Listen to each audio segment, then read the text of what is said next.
ఇప్పుడు ఆత్మహత్య ప్రభుత్వం హత్య అనుకోవచ్చా? ఖచ్చితంగా శంకర్ గౌడ్ గారి హత్య ప్రభుత్వ హత్యే. తన ఏదో వ్యక్తిగతమైనటువంటి వాటి కోసం కాకుండా ఈ రాష్ట్రంలో తెలంగాణ రాష్ట్రంలో ఉన్నటువంటి ఆర్టీసీ కార్మికులు తమ న్యాయమైనటువంటి డిమాండ్స్ కోసం చట్టబద్ధంగా 40 రోజుల క్రితమే రాష్ట్ర ప్రభుత్వానికి సమ్మె నోటీస్ ఇచ్చి ప్రభుత్వం నుండి ఎలాంటి స్పందన రాకపోతేనే గత 3 రోజుల నుంచి సమ్మె చేస్తూ ఉన్నారు. సమ్మె చేస్తున్నటువంటి క్రమంలో ప్రభుత్వం నుంచి ఎలాంటి చలనం లేదు కాబట్టి ఈరోజు శంకర్ గౌడ్ గారు ఆత్మహత్య చేసుకుంటేనైనా ప్రభుత్వం నుంచి చలనం వస్తుందనేటువంటి దాంతో ఆయన ఆత్మహత్య చేసుకోవడం ఖచ్చితంగా ఇది ప్రభుత్వ హత్యే. దీనికి ప్రభుత్వమే బాధ్యత వహించాలి. వాళ్ళ డిమాండ్స్ ఏవైతే ఉన్నాయో ఆ డిమాండ్స్ ఖచ్చితంగా నెరవేర్చాలని చెప్పేసి మీకు డిమాండ్ చేస్తా ఉన్నాం. ఆర్టీసీ కార్మికులకు వెనక ఏమో మన హరీష్ రావు ఉన్నారని చెప్పేసి ఆరోపించిండు. అదే పొన్నం ప్రభాకర్ గారి అనాలోచితమైనటువంటి నిర్ణయం. కడుపు గాలి కార్మికుడు బయటకు వచ్చిండు తప్ప ఎవరో ప్రోత్సహిస్తే వచ్చి బజార్ మీదకి రోడ్డు మీదకి వచ్చి ఆత్మహత్యలు చేసుకునేంత అది కార్మిక వర్గం అనేటువంటిది లేదు.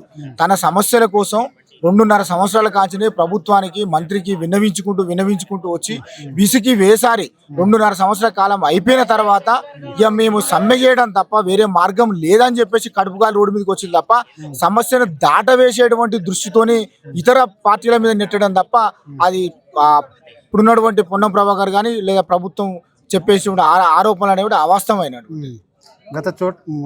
గత వేరే ప్రభుత్వం మన ప్రాంతంలో అన్న టెంట్ హౌస్లు కానీ మీరు చేసుకునే ధర్నా లేకుండా చేస్తున్నారు. అవును, కార్మికులు ప్రజాస్వామ్యంగా సమ్మె నడిచి ప్రజాస్వామ్యబద్ధంగా శాంతియుతంగా పోరాటం చేస్తా ఉన్నారు.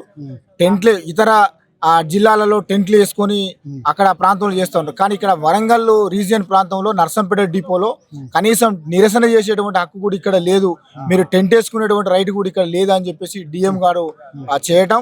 అదేవిధంగా ఎయిర్ బస్సులే కాకుండా ఆర్టీసీ బస్సులను కూడా 10వ తరగతి పాస్ అయితే సరిపోతుంది అని చెప్పేసి మెమోలు తీసుకొని కూడా ఆర్టీసీ బస్సులను బయటికి తీయడం అనేటువంటిది సమ్మెను విచ్ఛిన్నం చేసేటువంటి కుట్ర ఆర్టీసీ యాజమాన్యం చేసింది.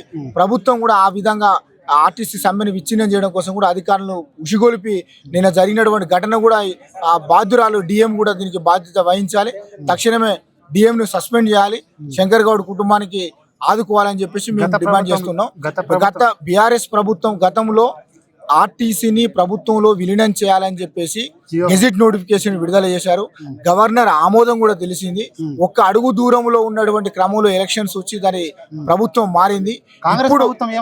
ఇప్పుడు ఎన్నికల ముందు కాంగ్రెస్ పార్టీ స్పష్టంగా చెప్పింది, తన మేనిఫెస్టోలో పేర్కొంది, మేము గనక అధికారంలోకి వస్తే ప్రజాప్రభుత్వం అధికారంలోకి వస్తే ఆర్టీసీని విలీనం చేస్తాం, ఆర్టీసీలో ఉన్నటువంటి ఉద్యోగులందరూ కూడా రెగ్యులరైజ్ చేస్తాం, పిఆర్సీ వర్తింపజేస్తాం అని చెప్పేసి ఎన్నికల మేనిఫెస్టోలో పెట్టారు.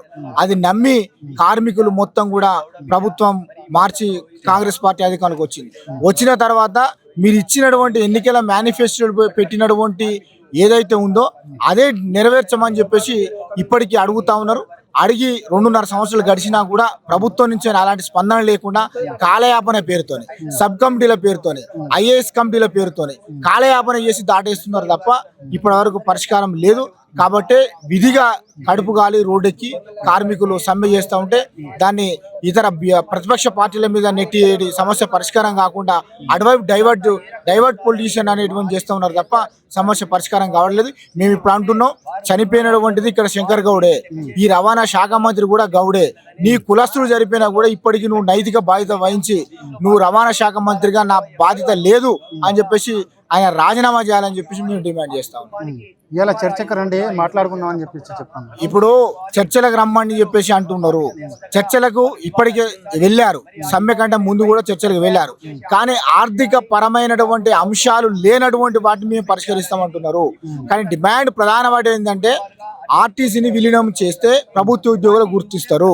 కాబట్టి రెగ్యులర్ ఉద్యోగులకు ఏవైతే హక్కులు ఉన్నాయో, రెగ్యులర్ ఉద్యోగులు అయితే ఏవైతే ప్రభుత్వం నుంచి పొందుతా ఉన్నారో గ్రాడ్యుటీ కానీ పెన్షన్ కానీ ఇవన్నీ కూడా వీళ్ళకి వర్తిస్తాయి. కాబట్టి మెయిన్ సమస్య అది పక్కకు పెట్టి మిగతా వాటి మీద సబ్ కమిటీల పేరుతో మేము మాకు టైం ఇవ్వండి అని చెప్పేసి గతంలో కూడా ఆర్టీసీ కార్మికులుగా గతంలో కూడా సమ్మె నోటీస్ ఇచ్చారు. సమ్మె నోటీస్ ఇచ్చినప్పుడు కూడా ఇదే ప్రభుత్వం స్పందించి మాకు కొంత సమయం ఇవ్వండి అని చెప్పేసి ఒక సబ్ కమిటీ వేస్తాను అని చెప్పి సబ్ కమిటీ వేశారు. ఆ సబ్ కమిటీ వేసి కూడా ఇప్పుడు 8 నెలలు దాటింది. అది కూడా ఏం నిర్ణయించలే, అది కూడా ఏం తేల్చలే. కాబట్టి మీరు కమిటీల పేరుతో కాలయాపన చేస్తున్నారు తప్ప సమస్య పరిష్కారం కావడం లేదనేటువంటిది ఈరోజు సమ్మెలేకపోవడం అనేది జరిగింది. ఫైనల్గా మన పొన్నం ప్రభాకర్ రెడ్డికి రేవంత్ రెడ్డికి ఏం చెప్పాలనుకుంటారు? పొన్నం ప్రభాకర్ రెడ్డి గారు ఈ తన గౌడ కులస్తుడు కార్మికులు సమ్మె చేస్తున్నాము, గతంలో కూడా ఇచ్చారు, కానీ ఆ బాధ్యత వహించి కార్మికుల సమస్య పరిష్కారం చేసేటువంటి దిశగా నీ శాఖ కానీ నీ ప్రభుత్వం కానీ లేదు. కాబట్టి నైతిక బాధ్యత వహించి ఆ పొన్నం ప్రభాకర్ గారు ఈ రవాణా శాఖ బాధ్యతల నుంచి వైదొలికి రాజీనామా చేయాలని చెప్పి డిమాండ్ చేస్తూ ఉన్నాం. ప్రభుత్వం రేవంత్ రెడ్డి ప్రభుత్వమే ఈ ఆత్మహత్యకు కారకులుగా భావిస్తూ ఉన్నాం. కాబట్టి తక్షణమే ఇప్పటికైనా స్పందించి ఆ కుటుంబానికి 2 కోట్ల రూపాయల ఎక్స్గ్రేషియా చెల్లించాలి. ప్రభుత్వ ఉద్యోగులు ఆ కుటుంబానికి ప్రభుత్వ ఉద్యోగం ఇవ్వాలి. పాపాన 27 సంవత్సరాల కాలం పాటు ప్రభుత్వానికి ఆర్టీసీకి సేవ చేశాడు. తనకు ఉండడానికి ఇల్లు కూడా లేదు. ఆయన ఉండడానికి ఇప్పుడు కూడా ఇల్లు లేదు. లేక ఈరోజు వాళ్ళ బిడ్డ ఇల్లు అయినటువంటి ఇక్కడ ముత్తోజిపేట గ్రామానికి తీసుకొచ్చి ఇక్కడ శవాన్ని పెట్టారు.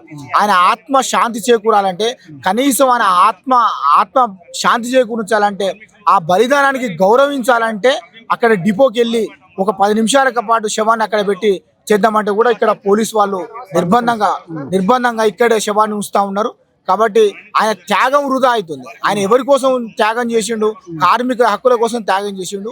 ఆయన పనిచేసినటువంటి డిపో పని ప్రదేశం దగ్గరికి శవాన్ని తీసుకెళ్లి అక్కడ నివాళులర్పిస్తామని చెప్పేసి అన్నా కూడా పోలీసు నిర్బంధంతో అడ్డుకుంటా ఉన్నారు.